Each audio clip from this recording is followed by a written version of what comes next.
مسجد میں داخل ہوا، بہت سارے ساتھی مجلس سے اٹھ کر ملنے کے لیے بھاگے تو میں نے انہیں سختی سے روکا۔ یہ وضاحت اس لیے کرنا چاہ رہا ہوں کہ لوگوں کے ذہنوں میں یہ آتا ہے کہ یار مولوی بڑے مغرور ہیں، ہم محبت سے ملنے جا رہے ہیں اور یہ ہاتھ جھٹک رہے ہیں۔ در حقیقت وہ آداب مجلس کے خلاف تھا کہ ایک محفل جمی ہے اور ایک مقرر ایک اہم گفتگو کر رہا ہے۔ آپ کے سامنے تشریف لاتے ہیں ہمارے کراچی سے آئے ہوئے مہمان فضیلت الشیخ حضرت مولانا قاری خلیل الرحمن جاوید صاحب حفظہ اللہ تعالی۔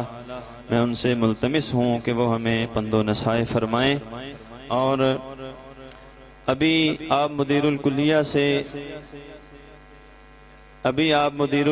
سے کلیہ کے ترقی کے جو منازل ہیں اس کے بارے میں سن رہے تھے۔ اسی طرح ہمارے طلباء الحمدللہ مختلف مقابلہ جات میں ممتاز اور نمایاں پوزیشنیں لیتے ہیں، وہ آل پاکستان تقریری مقابلہ ہو یا دیگر تحریر کے مقابلہ جات ہوں، اور طلباء میں یہ کلیہ میں چیز پیدا کی جاتی ہے، ان کی اصلاح کی جاتی ہے تحریر کے میدان میں، تقریر کے میدان میں۔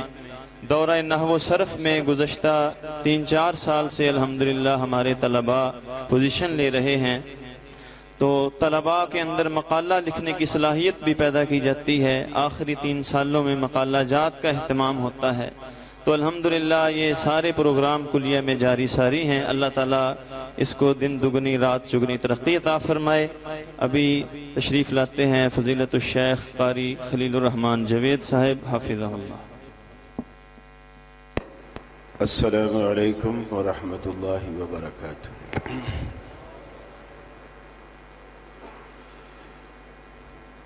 الحمد للہ وحدہ والصلاة والسلام على من لا نبی بعدہ، اما بعد فاعوذ باللہ من الشیطان الرجیم،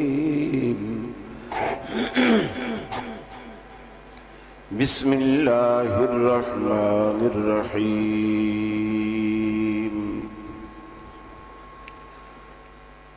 قل لئن اجتمعت الإنس والجن على أن يأتوا بمثل هذا القرآن لا يأتون بمثله ولو كان بعضهم لبعض ظهيرا، أو كما قال النبي صلى الله عليه وسلم خيركم من تعلم القرآن وعلمه۔ واجب الاحترام علماء کرام، صدر مجلس محترم جناب حافظ مسعود عالم صاحب حافظہ اللہ، عزیز طلبہ محترم ڈاکٹر سمیع اللہ زبیری صاحب حفظہ اللہ، دیگر علماء، طلباء، خطباء، زعماء، مدرسین، سچی بات یہ ہے کہ محترم حافظ مسعود عالم صاحب کی موجودگی میں مجھے آپ کے سامنے مخاطب کرنا بالکل ایسے ہے جیسے دوپہر کو کوئی چراغ جلا لے۔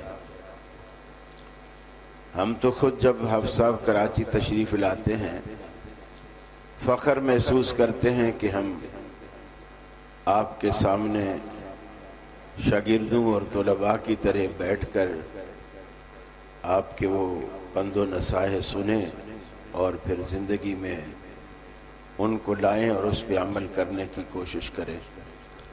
بہرحال بڑوں کا حکم ہے، گفتگو میری تو کل جمعے میں ہو چکی تھی، باقی بس انگلی کٹا کے اگر شہیدوں میں نام لکھا جاتا ہے تو سودا مہنگا نہیں ہے، میں اس لیے حاضر ہو گیا۔ اللہ آپ کو جزائے خیر دے۔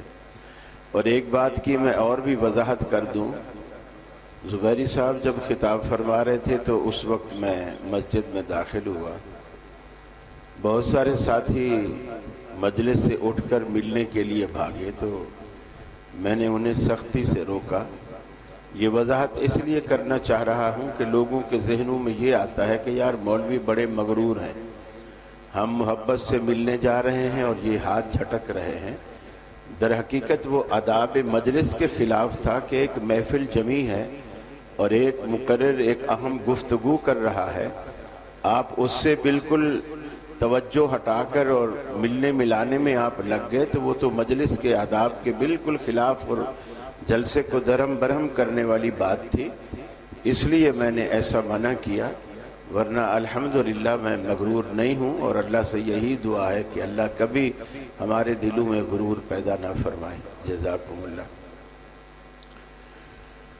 الحمدللہ آپ ایک خوش نصیب جماعت ہیں، خوش نصیب گروہ ہیں کہ اللہ نے اپنے دین کے لیے آپ کو پسند کر لیا ہے۔ بہت سارے لوگ وسائل ہونے کے باوجود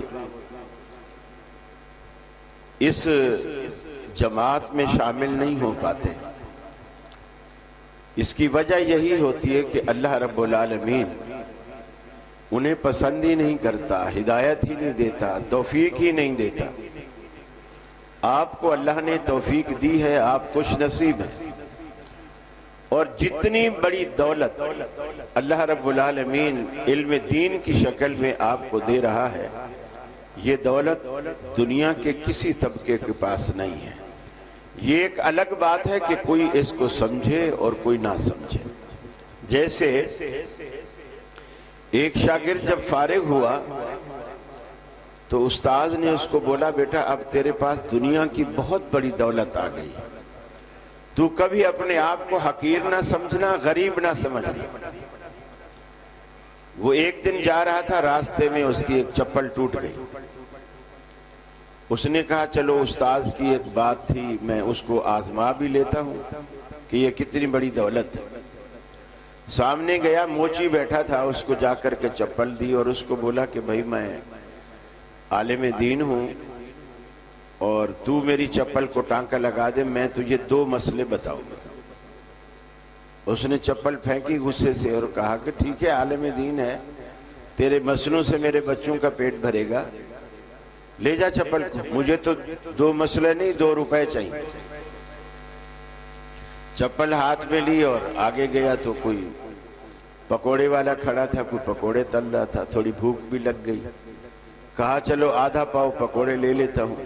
تو اس کو کہا میں تمہیں 4 مسئلے بتاؤں گا، مجھے آدھا پاؤ پکوڑے دے دے۔ اس نے بھی وہی سلوک کیا جو موچی نے کیا تھا۔ یہ سیدھا واپس مدرسے آیا اور استاد جی سے کہا، استاد جی آپ تو فرماتے تھے یہ علم دین بہت بڑی دولت ہے، یہ کیا خاک دولت ہے نعوذ باللہ کہ اس کے پلٹے موچی ایک ٹانکا نہیں لگا رہا، آدھا پاؤ پکوڑے کوئی نہیں دیتا، تو یہ کیسی دولت ہے؟ استاد جی نے گھر سے ایک پتھر لیا، بچے کو ساتھ لیا اور اسے کہا کہ میرے ساتھ چل، اس موچی کے پاس چل جائے جس نے تیری چپل کو پھینکا تھا۔ وہ لے گیا، استاد نے وہ پتھر بچے کو دیا، بولے میں تھوڑا پیچھے کھڑا ہو جاتا ہوں، تو اس موچی کو پتھر دے اور اس کو بول چلو اس کے بدلے ٹانکا لگا دے۔ اس نے پھر بھی اسی طرح پتھر پھینک دیا اور کہا کہ عجیب تو آدمی ہے، کبھی مسئلے کے پلٹے کبھی پتھروں کے پلٹے تو ٹانکے لگواتا ہے۔ پھر پکوڑے والے کے پاس گیا، اس نے بھی یہی سلوک کیا۔ پھر استاد اس کو لے کے گیا صرافہ بازار، ایک جوہری کی دکان تھی، اس جوہری پہ اس نے جا کے خود باہر کھڑا ہو گیا استاد، اور بچے سے کہا کہ اندر جا کے بیچنا نہیں ہے، بس اس کو دکھا کے پوچھو کہ اسے بیچنا ہے اور کتنے کا لو۔ اس نے دیکھا اس پتھر کو تو اس نے کہا میں 50,000 روپے دوں گا اس کے۔ اس نے کہا نہیں مجھے بیچنا نہیں، آنے لگا، جب یہ بیچ دکان تک واپس آیا تو اس نے کہا 70 دوں گا، جب یہ گیٹ تک آیا تو اس نے کہا 1 لاکھ روپیہ دوں گا۔ اس نے کہا نہیں بیچنا نہیں، باہر آ۔ استاد نے کہا دیکھو یہ بندہ کوئی پاگل ہے جو اس پتھر کے 1 لاکھ روپے دینے کو تیار ہے، اور موچی اس کے بدلے 2 روپے کو ترجیح دے رہا ہے، لیکن جس کے یہ 1 لاکھ دے رہا ہے اس کو پھینک رہا ہے۔ فرق کس بات کا؟ یہ جوہری ہے، یہ قدر شناس ہے، یہ جانتا ہے کہ یہ عام پتھر نہیں ہے، یہ ہیرا ہے، یہ اس کی ویلیو سے واقف ہے۔ اور وہ پٹھان جو پکوڑے بنا رہا تھا وہ بھی اس سے واقف نہیں ہے، وہ اسے عام پتھر سمجھ رہے ہیں۔ تو جو اہل علم اس جوہر کو جانتے ہیں ان کی نظر میں یقیناً ایک قدر ہے، اس کی ایک ویلیو ہے، ایک حیثیت ہے۔ تو آپ اس کو دنیا میں رہتے ہوئے دنیا کے مقابلے میں اس کو نہ تولے، یہ چیز ہی الگ ہے۔ اللہ رب العالمین نے دیکھو جتنے پیغمبر دنیا میں بھیجے ہیں سوائے حضرت سلیمان علیہ السلام، حضرت داؤد علیہ السلام کے، باقی سارے کے سارے دیکھ لیں غربت میں، افلاس میں کس قدر، لیکن اللہ رب العالمین نے منصب کیسا عطا کیا۔ کفار تانے دیتے تھے، اس کا گھر دیکھو، اس کا مکان دیکھو، اللہ کو رسول بنانے کے لیے ایسا ہی بندہ ملا تھا۔ ہم بلڈنگوں والے، بڑے بڑے محلات والے، بڑے بڑے بنگلوں والے، ہمیں سے چنا ہوتا۔ اللہ کا معیار الگ ہے، اس معیار پر آپ پورے اترے ہیں تو اللہ رب العالمین آپ کو اس جگہ لایا ہے۔ اور پھر قرآن ایک ایسی دولت ہے، اللہ تعالیٰ قرآن میں کہتا ہے کہ ساری دنیا یہ اتنا بڑا خزانہ ہے جس میں جن بھی، انسان بھی، ساری دنیا مل کر بھی اس قرآن جیسا قرآن بنانا چاہیں تو یہ ان کے بس کی بات نہیں۔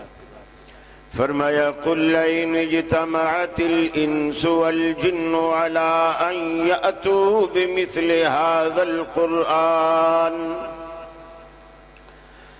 ساری کائنات میں بسنے والے جنات، ساری کائنات میں بسنے والے انس اگر سارے مل کر مثل قرآن تیار کرنا چاہیں، وَلَوْ كَانَ بَعْضُهُمْ لِبَعْضٍ ظَهِيرًا، ساری دنیا کے نثر نگار، شعراء، ادیب مل کر بھی اس قرآن جیسا قرآن بنانا چاہیں تو لا یاتون بمثلہ، یہ اس کی مثال پیش نہیں کر سکتے۔ اللہ رب العالمین نے اتنی عظیم کتاب رکھی ہے، بلکہ اللہ رب العالمین نے سٹیپ بائی سٹیپ کئی چیلنج رب العالمین نے کفار کو کیے، اسلام دشمنوں کو کیے، اسلام کے مخالفین کو کیے۔ پہلا چیلنج رب العالمین نے یہ کیا بالکل آسان، ان کنتم فی ریب مما نزلنا علی عبدنا فَأْتُوا بِسُورَةٍ مِّن مِّثْلِهِ، اے دنیا والو اگر تمہیں ہمارے رسول کے لائے ہوئے قرآن میں کوئی شک ہے کہ یہ راتوں کو بیٹھ کر خود ہی بناتا ہے، صبح اٹھ کر ہمیں سنا دیتا ہے، تو تم بھی تو پڑھے لکھے ہو، ہمارے رسول نے ساری زندگی کبھی مدرسے کا منہ نہیں دیکھا، اسکول نہیں گیا، کالج نہیں گیا، یونیورسٹی نہیں گیا، جب یہ اتنا عظیم کلام بنا سکتا ہے تو تم تو پڑھے لکھے ہو، یونیورسٹی اور کالجوں میں پڑھے ہوئے ہو، بڑے ادیب اور شعراء کہلاتے ہو، تم اس جیسی فَأْتُوا بِسُورَةٍ مِّن مِّثْلِهِ، اس جیسی ایک صورت ہی بنا لاؤ۔ لیکن دنیا شاہد ہے اس بات پر، سارے کا سارا عجب، ساری دنیا اس سے عاجز رہی۔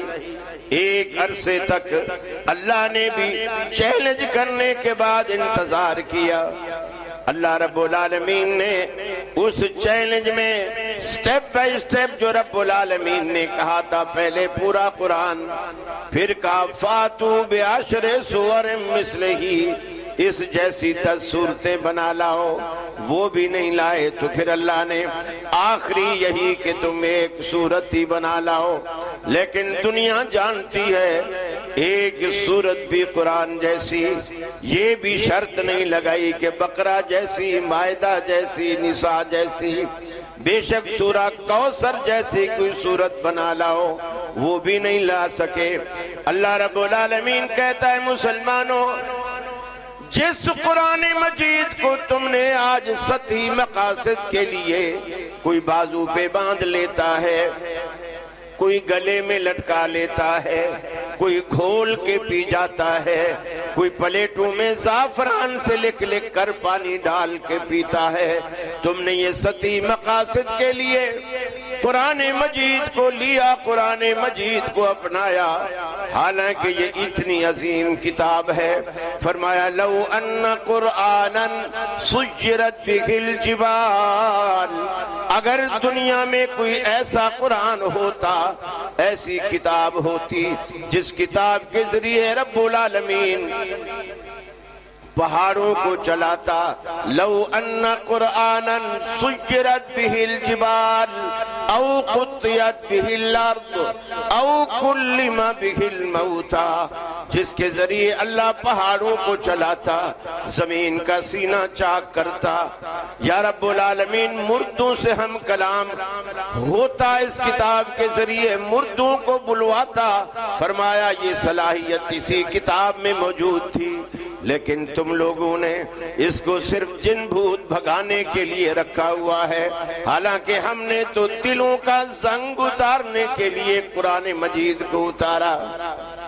کچھ راکیوں نے بھی قرآن مجید کا بیڑا جس قدر ہو سکا غرق کرنے کی کوشش کی، لوگوں کو اصل مقاصد جو آج علماء آپ کو بتاتے ہیں، راکیوں نے ان مقاصد سے ہٹ کر آپ کو صرف تھو تھو کرنے پر لگا دیا۔ بے شک قرآن مجید میں شفا موجود ہے، اس میں کوئی شک نہیں، لیکن قرآن مجید کے بھیجے جانے کا مقصد یہ نہیں کہ آپ نانی اماں بھی فتوے دیتی ہے جب نیا مکان بناؤ پہلے قرآن لے جاؤ، اتنا اونچا رکھو جہاں کسی کی پیٹھ نہ ہو، اس وقت نیا مکان بنتا ہے، ٹھیکیدار کا کچھ سامان سیڑھیاں سٹول پڑے ہوتے ہیں، ہم لگا کے گھر میں اونچی جگہ پر غلاف لپیٹ کے رکھ دیتے ہیں، ٹھیکیدار اپنا سامان لے جاتا ہے، پھر گھر میں نہ کبھی اتنی سیڑھی آتی ہے نہ ہم قرآن مجید کو اٹھاتے ہیں۔ قرآن مجید ان مقاصد کے لیے نہیں آیا۔ میرے بھائیوں، قرآن کے عظیم مقصد کو سمجھو، یہ آپ کے دلوں کا زنگ اتارنے والی کتاب ہے، خوددار بنانے والی کتاب ہے۔ آپ قرآن کا علم پانے کے بعد اپنے دل و دماغ میں خودداری کو بٹھائیے۔ آپ کے پاس ایسا علم ہے جو تمام علوم کا سردار ہے، یہ علم وحی ہے، اس سے خودداری پیدا ہوتی ہے۔ دنیا داروں کی درباروں کے چکر لگانے چھوڑ دیجئے، دنیا دار آپ کے آگے کچھ نہیں بیچتے، آپ مت چکر لگائیے فیکٹریوں کے، دفتروں کے، بڑوں کو سلامیاں کرنا چھوڑ دیجئے۔ قرآن مجید ایسی دولت ہے، میں عرض کروں کہ حضرت ڈاکٹر صاحب امام زین العابدین رحمہ اللہ کا ایک واقعہ آپ کو سنا رہے تھے، تو ایک واقعہ میرے بھی ذہن میں آ رہا ہے اسی خودداری کے حوالے سے کہ علماء کو ایسا خوددار ہونا چاہیے۔ علی ابن حسین ابن علی، انہیں بیمار کربلا بھی کہا جاتا ہے، یہ کربلا میں بیمار تھے، خیمے میں رہے، اس لیے لڑنے کے لیے نہ جا سکے۔ اس قدر خوددار اور اس قدر اللہ کے ولی اللہ آدمی تھے، اور اس قدر اللہ پر توکل رکھنے والے، حرم میں بیٹھے ہیں، نماز سے فارغ ہوئے، وظیفہ کر رہے ہیں، عبد المالک بن مروان کا دور ہے، اور وہ بھی نماز وغیرہ پڑھ کر ساتھ میں آ کر بیٹھ گئے۔ جب امام زین العابدین وظیفے سے فارغ ہوئے، پوچھا مجھ سے کوئی کام ہے؟ انہوں نے کہا ہاں کام ہے، فرمائیے میں آپ کی کیا خدمت کر سکتا ہوں؟ کہنے لگے میرا دل چاہتا ہے کہ میں آپ کو کچھ دوں، لیکن میں چاہتا ہوں کہ وہ دوں جو آپ کی مرضی اور آپ کی پسند کا ہو، تو آپ مجھ سے مانگیں، کچھ بھی مانگیں، میں دینے کو تیار ہوں۔ امام زین العابدین رحمۃ اللہ علیہ فرماتے ہیں میں جس کے گھر میں بیٹھا ہوں، یعنی اللہ کے گھر میں بیت اللہ میں بیٹھا ہوں، اس کے گھر میں بیٹھ کر اس کے غیر سے مانگتے ہوئے مجھے شرم آتی ہے۔ خلیفہ بھی شرم سے پانی پانی ہو گیا، باہر نکلا گیٹ سے، وزراء سے پوچھا کہ امام زین العابدین کس دروازے سے باہر آتے ہیں؟ لوگوں نے بتایا اس طرف گھر ہے تو اکثر اس دروازے سے نکلتے ہیں۔ وہ باہر کھڑا، جب امام زین العابدین باہر نکلے رحمہ اللہ تو انہوں نے پوچھا اب تو آپ اس کے گھر سے باہر آ گئے ہیں، اس کے مہمان نہیں ہیں، اب آپ مانگے۔ انہوں نے کہا اچھا یہ بتلاؤ آپ کیا دو گے، دین دو گے یا دنیا دو گے، کیا مانگوں آپ سے؟ انہوں نے کہا حضرت دین کے تو آپ وارث ہیں، نواسہ رسول ہیں، آپ دین کے وارث ہیں، میں تو دنیا دے سکتا ہوں، آپ اشرفیاں مانگے، سونا چاندی ہیرے جواہرات زمینیں کوٹھیاں محلے محلات، یہ آپ مجھ سے مانگے میں دینے کو تیار ہوں۔ امام زین العابدین رحمت اللہ علیہ نے فرمایا اے خلیفۃ المسلمین، جس دنیا کے دینے کی تم بات کرتے ہو یہ دنیا تو میں نے اس سے بھی کبھی نہیں مانگی جس کی یہ ساری دنیا ہے، میں تجھ سے کیا مانگا؟ ایسی خودداری پیدا کی تھی اپنے اندر، خودداری پیدا کی تھی۔ یہ دنیا دار آپ کے آگے کچھ حیثیت نہیں رکھتی، آپ کے اندر ایک اعتماد ہو، یقین مانیے آپ کی یہ خودداری اللہ رب العالمین آپ کو وہ عزت دے گا کہ دنیا دیکھے گی، مثالیں دے گی کہ اللہ اولاد دے تو اس جیسی دے، اولاد دے تو اس جیسی دے، کبھی کسی کا حق نہ مارے۔ طالب علمی کے زمانے میں ایسا ہو جاتا ہے، بعض دفعہ بعض طلباء تھوڑے مالدار ہوتے ہیں، وہ گھر سے اماں محبت کرتی ہے، موسم کے مطابق پنجیری بنا کے دے دی، بادام کوٹ دیے، اخروٹ کوٹ دیے، پستے کوٹ دیے، تھوڑی سوجی بھون دی، اچھی ایک چیز ڈبہ بھر کے دے دیا۔ بچوں کو پتہ لگتا ہے دوسروں کو کہ اس کے بکسے میں ڈبہ رکھا ہوا ہے، پھر بچے پوچھتے نہیں، بس یہ انتظار کرتے ہیں یہ ادھر ادھر کب ہوتا ہے۔ اب وہ کھانے کی چیز ہے، استاد کو بندہ شکایت بھی لگایا کہ جی میرا ڈبہ خالی ہو گیا، خالی ڈبہ تو رکھا ہوا ہے، اندر جو کچھ تھا وہ نہیں۔ اب تلاشی بھی لیں تو کسی کے بیگ سے نہیں نکلتا، اس لیے کہ وہ تو کھا چکے ہیں۔ یہ جو چھوٹی چھوٹی چیزیں ہیں نا، ان سے آپ ابھی سے پرہیز کریں، اس لیے کہ کل کو آپ نے منبر رسول کا وارث بننا ہے، منبر پہ کھڑا ہونا ہے۔ ایسی سیرت پیدا کیجئے۔ رسول اکرم صلی اللہ علیہ وسلم جب کوہ صفا کی چوٹی پر کھڑے ہو کر اپنی دعوت و تبلیغ کا آغاز کرتے ہیں تو آپ نے دعوت سے پہلے سب سے پہلا کام یہ کیا، اپنی 40 سالہ زندگی کو جو کفار کے سامنے آپ کا بچپن، آپ کا لڑکپن، آپ کی جوانی، وہ جو 40 سالہ زندگی آپ نے اس معاشرے میں گزاری ہے، آپ نے علل اعلان کھڑے ہو کر کہا کہ میری اس زندگی کے بارے میں تم کیا جانتے؟ سب نے کہا ما جربناک الا صدقا، اللہ کے رسول ہم نے جب بھی آپ کو آزمانا چاہا ہمیشہ سچائی پائے، جھوٹ تو آپ کی زبان پر نہیں آیا۔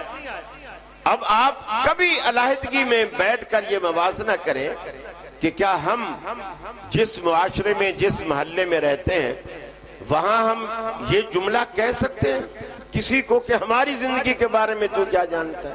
وہ بولے گا پہلے 100 روپیہ نکال جو پرسوں لیا تھا، باقی باتیں بعد میں کریں گے۔ تو یہ چیزیں ابھی سے آپ نے دیکھنی ہیں کہ میں نے کل کو منبر رسول کا وارث بننا ہے۔ ظاہر بات ہے آپ میں سے کچھ مدرس بنیں گے، کوئی مفتی بنیں گے، کوئی مبلغ بنیں گے، کوئی خطیب بنیں گے، کوئی امام بنیں گے، کوئی خود، اس طرح کے جتنے مناصب ہیں یہ کوئی گرے پڑے منصب نہیں ہے، یہ بڑے منصب ہے۔ یقین مانیے میں نے بڑھاپے میں بڑے بڑے علماء کو دیکھا ہے، اتنے بزرگ ہو جاتے ہیں اور خود سے چل بھی نہیں سکتے، اور خود سے کرسی پر بیٹھ بھی نہیں سکتے، خود سے کرسی پر کھڑے بھی نہیں ہو سکتے، کرسی سے اٹھ کر لوگ انہیں پکڑ کر کرسی پہ بٹھاتے ہیں، کرسی سے اٹھاتے ہیں، جب کرسی پہ بٹھا دیتے ہیں خود آگے بیٹھ جاتے ہیں اور انہیں کہتے ہیں حضرت ہمیں کوئی 2 نصیحتیں فرما دیں یا ہمارے لیے کوئی دعا فرما دیں۔ اللہ رب العالمین اس بڑھاپے میں جیسے عالم دین بوڑھا ہوتا چلا جاتا ہے، اللہ تعالیٰ اس کی قدر و منزلت لوگوں کے دلوں میں ڈالتا چلا جاتا ہے اور محبت بڑھاتا چلا جاتا ہے۔ یہ آپ اس میدان میں قدم رکھ چکے ہیں جس کے میدان میں اگر آپ نے اس میں داخل ہونے کے بعد رسول اکرم صلی اللہ علیہ وسلم کی سیرت اور صحابہ کرام کی زندگیوں کو اپنا آپ نے مقصود بنایا، پیمانہ بنایا، تو یقین مانیے دنیا کی عزتیں بھی آپ کے قدموں پہ اللہ نچھاور کرے گا اور جنت تو آپ کی منتظر ہے ہی۔ انشاءاللہ میں ایک آخری بات کہہ کر جو طلباء کے لیے بھی، اساتذہ کے لیے بھی بس بات کو ختم کروں گا، وہ یہ کہ کراچی میں ایک ادارہ تھا جو دیوبندیوں کا ادارہ تھا، حفظ کا ادارہ تھا۔ وہاں ایک پٹھان جو مزدوری کرتا تھا، اصل وہ ہزارہ علاقے کا تھا، اپنے ایک بچے کو لایا اور مدرسے میں داخل کرایا اور ان کو کہا کہ میں کراچی میں مزدوری کرتا ہوں، تو یہ میرا بچہ ہے، میں نے منت مانی تھی اللہ سے کہ اللہ مجھے بیٹا دے، میں اسے حافظ بناؤں گا۔ اللہ نے میری منت تو پوری کر دی، بیٹا دے دیا۔ اب میری طرف سے جو یہ شرط پوری کرنا باقی ہے کہ میں اسے حافظ بناؤں گا، تو آپ مدرسے میں اسے رکھیں۔ بڑا مشہور معروف مدرسہ تھا۔ 3 سال تک بچہ وہاں پڑھا۔ 3 سال میں اس نے صرف اماں کا پارہ، جسے آپ 30واں پارہ کہتے ہیں، وہ اس نے یاد کیا، اور اس میں بھی چھوٹی سورت سنو بڑی سورت سنو، ہر سورت میں بہت غلطیاں ہوتی تھیں۔ 3 سال بعد استاذوں نے میٹنگ کی اور مشورہ کیا انتظامیہ کے ساتھ بھی کہ اس بچے کی وجہ سے ہمارا مدرسہ بدنام ہو رہا ہے، چونکہ ہر سال جو بھی ممتحن آتا ہے وہ دیکھتا ہے کہ یہ بچہ جب بھی پچھلے سال بھی 30ویں پارے میں تھا، اب بھی 30ویں پارے میں ہے، اور سننے بیٹھتا ہے تو غلطیاں اتنی آتی ہیں، تو اس سے ہمارے مدرسے کی بدنامی ہو رہی ہے، لہذا اس بچے کو نکالو۔ اس کے والد کو بلایا، اس کے والد کو یہ باتیں بتا دی، اس نے منتیں ترلے کیے کہ جی میں بھی اسے سمجھاؤں گا، محنت کرے گا، یہ کرے گا، وہ کرے گا، وہ نہیں مانے، نکال دیا۔ اب وہ چونکہ وہاں مزدور تھا، اپنے ساتھ تو رکھ نہیں سکتا تھا، وہ واپس ہزارہ لایا۔ یہاں مقامی طور پر ان کے دیہات میں کوئی دیوبندیوں کا دوسرا مدرسہ تھا، اس میں اس نے آ کر اس بچے کو داخل کرایا۔ وہاں بھی بچہ 3 سال پڑھا، اور 3 سال میں ایسا اس نے پورا قرآن مجید ایسا حفظ کیا جیسے کوئی کمپیوٹر ہو۔ بچے کو یوں بھی سنتے جیسے ایک ہوتا ہے نا، ہم پڑھ رہے ہیں الحمدللہ رب العالمین الرحمن الرحیم مالک، آگے کی طرف ایک یہ ہے غیر المغضوب علیہم ولا الضالین سے، اس سے پچھلی آیت کون سی ہے، اس سے پچھلی آیت کون سی ہے، اس سے پچھلی، یہ بتانا تھوڑا حافظ کے لیے بھی مشکل ہوتا ہے۔ پھر وہ جس قرآن مجید پر پڑھا تھا، حفظ کیا تھا، اگر وہ قرآن مجید بندہ اپنے سامنے رکھ کر اس کو پوچھتا یہ آیت ہے قرآن کے کس صفحے پر ہے، وہ اپنے اس قرآن کا صفحہ بھی بتاتا تھا کہ یہ آیت اس صفحے پر ہے۔ وہ پٹھان اپنے بچے کو لایا 3 سال بعد، جب وہ بچہ کامیاب ہو گیا، کراچی میں اسی مدرسے میں جنہوں نے کہا تھا تیرا بچہ ڈل ہے اور یہ پڑھ نہیں سکتا، ہمارے مدرسے کی بدنامی کا باعث ہے، اسے نکال دیجیے۔ ان کو بولا جی یہ میرا بیٹا ہے، وہی جس کو آپ نے نکالا تھا، اس کو قرآن مجید جہاں سے چاہو آپ سنیں۔ حافظ استاد بیٹھ گئے، اور استادوں کو پتہ ہوتا ہے متشابہات والے مقامات کون کون سے ہیں، تو وہ بڑے بڑے ماہر بیٹھ گئے، اور کوئی یوصیکم اللہ فی اولادکم سے پوچھ رہا ہے، کوئی آخر میں، کوئی بیچ میں، کوئی شروع میں، کہاں کہاں سے مختلف آیات اس سے پوچھی جا رہی ہے، ہر کہیں اٹکا ہی نہیں وہ، بالکل ایسے جیسے کمپیوٹر کا آپ نے بٹن دبایا اور شروع ہو گیا۔ اس کے بعد اساتذہ سر پکڑ کے بیٹھ گئے، اس کو کہنے لگے کہاں سے پڑھا ہے، کہ جی ہمارے علاقے میں، گاؤں میں، دیہات میں مدرسہ ہے۔ انہوں نے کہا ہم آپ کو ہوائی جہاز کا ٹکٹ دیتے ہیں اسلام آباد سے کراچی، اس استاذ کو بلاؤ جس نے اس کو پڑھایا ہے، وہ ہمارے مدرسے میں آئے، 3-4 دن ہفتہ ادھر رہے، اور ہمارے اساتذہ کو وہ لیکچر دے، تربیت کرے، ان کو بتائے کہ جی وہ بچوں کو کیسے پڑھاتا ہے۔ اس کو بلایا گیا، وہ بھی آ گیا۔ اس نے جو طریقہ بتایا وہ وہی طریقہ تھا جو عام مدارس میں ہوتا ہے، جی اس ٹائم میں سبق دیتا ہوں، اس ٹائم سب کی سنتا ہوں، اس ٹائم منزل سنتا ہوں، رات کو جو ہے سبق یاد کر کے سلاتا ہوں اور پھر صبح سنتا ہوں وغیرہ وغیرہ۔ انہوں نے کہا یہ تو ہم بھی کرتے ہیں، یہ تو کوئی نیا کام نہیں ہے، یہ تو ہم بھی کر رہے ہیں، تو خاص بات بتا جو تو کرتا ہے۔ اس نے پھر خاص یہ بتایا کہ رات عشاء کے بعد جب بچوں کو میں سبق دے دیتا ہوں اور دینے کے بعد دہرائی کے لیے کچھ وقت دیتا ہوں، پھر ان کو کہتا ہوں اب بیٹا جا کے سو جاؤ۔ بچے سو جاتے ہیں اور میں وضو کرتا ہوں، مصلی بچھاتا ہوں، بچے سوتے رہتے ہیں، میں اللہ کے آگے روتا رہتا ہوں، میں اللہ سے دعائیں کرتا ہوں، یا اللہ میرے بس میں اتنا تھا کہ میں بس ان کو پڑھا سکتا تھا، ان کے دماغ میں، ان کے دل میں اس کو بٹھانا، اس کو اتارنا یہ میرا کام نہیں ہے، یہ تیرا کام۔ صبح جب بچے اٹھتے ہیں میں جس بچے سے بھی سنتا ہوں سبق یاد ہوتا ہے۔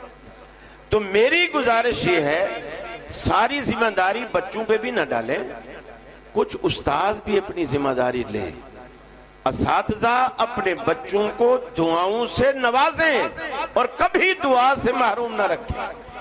ایک تو عجیب بات یہ ہے کہ ہم چونکہ اہل حدیث ہیں اور سچی بات ہے ہم دعائیں کم ہی کرتے ہیں۔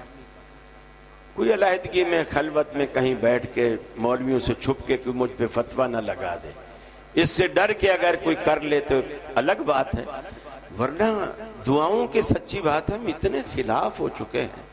حالانکہ دعائیں اتنی مؤثر چیز ہے۔ کراچی میں ایک جنازے میں ہم شریک ہوئے، مفتی صدیق صاحب کا جنازہ تھا، یہ ہساروی خاندان کے تھے مفتی صدیق صاحب، کراچی کے کافی علماء آئے ہوئے تھے، اس میں آپ کا یہ خادم بھی گیا ہوا تھا۔ تو جس امام صاحب نے نماز پڑھائی، عصر کی نماز تھی، اس کے بعد جنازہ ہونا تھا، نماز کے بعد جیسے سلام پھیرا تو پہلی صف میں کوئی بابا بیٹھا تھا، اس کی آنکھیں خراب تھیں، اس نے اگلے امام صاحب سے کہا کہ امام صاحب میرا کل آپریشن ہے آنکھ کا، میرے لیے دعا کیجئے۔ وہ امام صاحب تسبیح پڑھتے رہے، اپنی انگلیوں پہ دعا نہیں کرائی، تو وہ سمجھا کہ امام صاحب نے میری آواز نہیں سنی، اس نے زور سے کہا کہ امام صاحب میرا کل آپریشن ہے آنکھ کا، آج نمازی زیادہ جمع ہے، میرے لیے دعا فرما دیں، اللہ تعالیٰ میرے ساتھ خیر کا معاملہ کرے۔ اب مولوی صاحب کو بھی غصہ آیا، وہ کہنے لگے بیٹھ جا بابا، سن لیا میں نے، یہ فرضوں کے بعد دعا کرنی بدعت ہے، بیٹھ جا۔ وہ پھر بیٹھا نہیں ہے، وہ اٹھا، یقین مانی بوڑھا تھا، لکڑی کے سہارے کانپتا صفیں چیرتا ہوا باہر نکلا اور یہ کہتا ہوا گیا کہ توبہ توبہ استغفر اللہ، میں تو آج تک یہ سنتا اور سمجھتا تھا کہ یہ وہابی لوگ غیر اللہ سے نہیں مانگتے، مجھے تو آج پتہ چلا ہے یہ تو اللہ سے بھی نہیں مانگتے۔ کتنا غلط میسج، ایک غلط انداز سے گیا۔ میں نہیں سمجھتا کہ وہ ساری زندگی پھر کبھی اہل حدیثوں کی مسجد میں گھسا بھی ہو۔ اپنے اندر اخلاق پیدا کیجیے، مٹھاس پیدا کیجیے۔ اس طائف کے مبلغ کو دیکھیے جو پتھر بھی کھاتا ہے اور دعائیں بھی دیتا ہے۔ فرشتے آ کے کہتے ہیں طائف کے دونوں پہاڑوں کو ملا دیں، اللہ نے بھیجا ہے۔ کہا یا اللہ جب تو ان کو چکی کے دو باٹوں کے درمیان پیس سکتا ہے تو ان کے دل بھی تو بدل سکتا ہے۔ آج دیکھ لیں رسول اللہ کی دعاؤں کا نتیجہ، طائف سارے کا سارا مسلمان ہے۔ تو آپ اپنے اندر وہ صبر، وہ حوصلہ، وہ ہمت، وہ برداشت اور بات کرنے کا سلیقہ، کس موقع پر کیا بات کرنی ہے، کس کو کس طرح ڈیل کرنا ہے، یہ چیزیں آپ زمانے طالب علمی میں اپنے اساتذہ سے سیکھتے رہا۔ اور جو اساتذہ آپ کے نیک اساتذہ ہیں ان کی صحبت اختیار کریں، ان کی مجلس میں بیٹھیں، ان کی محفل میں بیٹھیں۔ یہ علماء کا جو قرب ہے یہ آپ کو بہت اونچا لے جاتے ہیں، بہت اونچا لے جاتے ہیں۔ آدھا علم تو یقین مانیے ان کی صحبت میں بیٹھ کر آ جاتا ہے۔ اللہ کے رسول نے اسی لیے مثال دی کہ عالم کی مثال ایسے ہے جیسے آپ عطر کی دکان پہ بیٹھ گئے۔ آپ عطر بھلے نہ خریدیں، جو بھی خریدنے آئے گا وہ ایک اپنی بڑی بوتل سے چھوٹی بوتل میں اس کو ڈال کے دے گا، جیسے اس بوتل کا ڈھکنا کھلے گا آپ کو خوشبو آئے گی، کبھی موتیے کی آئے گی، کبھی چنبیلی کی آئے گی، کبھی گلاب کی آئے گی، کبھی کسی کی آئے گی۔ تو اللہ کے رسول نے اس کو عطر سے مثال دی۔ علم کی ایک اپنی خوشبو ہے، آپ علماء کی مجلس میں جب بیٹھتے ہیں تو آپ اس خوشبو کو حاصل کرتے ہیں۔ میری دعا ہے اللہ رب العالمین ہمیں دین کا سچا طالب علم بنائے، اور آدمی کبھی بھی کامل نہیں ہوتا، ساری زندگی سیکھتا ہی رہتا ہے۔ اور یہ جو ہمارے طلباء بچپن میں دوسری کلاس تیسری کلاس میں تقریریں کرنی شروع کر دیتے ہیں، اچھی بات ہے، تقریریں کرنی چاہیے، وہ پھر کچھ اشعار بھی یاد کر لیتے ہیں باب سمسام کے اور کچھ دوسرے اس طرح کے، پھر جب لوگ ان کو بلانے لگ جاتے ہیں وہ مدرسہ چھوڑ دیتے ہیں، وہ یہ سمجھتے ہیں کہ اب تو میں اتنا بڑا خطیب ہوں، دیکھو اشتہار میں کتنا بڑا میرا نام آیا۔ آپ کے پنجاب کے ایک تھے، بہت شروع میں یزدانی صاحب کی طرح ٹوپی بھی رکھتے تھے اور بڑا صحابہ کرام کے وہ ہاتھ بھی اکثر ایسے ہی رکھتے تھے، قرآن بھی ہاتھ میں ہوتا تھا۔ وہ 2-3 تقریریں تھیں اور اس کے بعد ختم ہو گئی، اب وہ نام ہی نہیں، لوگ نام بھی بھول گئے۔ تو آپ نام بھی پیدا کیجئے، کام بھی پیدا کیجئے، اپنے اندر وہ صلاحیت پیدا کیجئے، کیونکہ جب آدمی بچپن سے اتنے بڑے اس پہ پہنچ جاتا ہے نا، پھر وہ سمجھتا ہے کہ اب میں استاد سے مسئلہ بھی پوچھوں تو لوگ بولیں گے یار یہ تو ابھی تک پوچھ رہا ہے، اس کو پتہ ہی نہیں کسی چیز کا، وہ پوچھتا ہی نہیں، اس لیے وہ جاہل ہی رہ جاتا ہے ساری زندگی۔ آپ پوچھنے میں کبھی آر محسوس نہ کریں، کبھی شرم محسوس نہ کریں، علم کبھی کامل نہیں ہوتا کسی کے پاس، جن کے پاس کامل تھا وہ اللہ کے پاس چلے گئے، باقی قبر تک انسان سیکھتا ہی رہتا ہے، سیکھتا ہی رہتا ہے۔ آپ سیکھتے رہیں، اساتذہ کی صحبت اختیار کریں، اساتذہ کا احترام کریں، ان کی بات مانیں، ان کے مشورے مانیں، کوئی بھی کام کرنے لگیں اپنے نیک اساتذہ سے مشورہ کریں، استاد جی میں یہ کام کرنے والا ہوں، اپنی سیرت پہ توجہ دیں اور گناہوں سے اپنے آپ کو بچا کے رکھیں، انشاءاللہ یہ چیز آپ کو دنیا میں بھی اور آخرت میں بھی بہت اونچا لے جائے گی۔ اللہ کرے ایسا ہی ہو۔ وآخر دعوانا ان الحمدللہ رب العالمین۔ السلام علیکم۔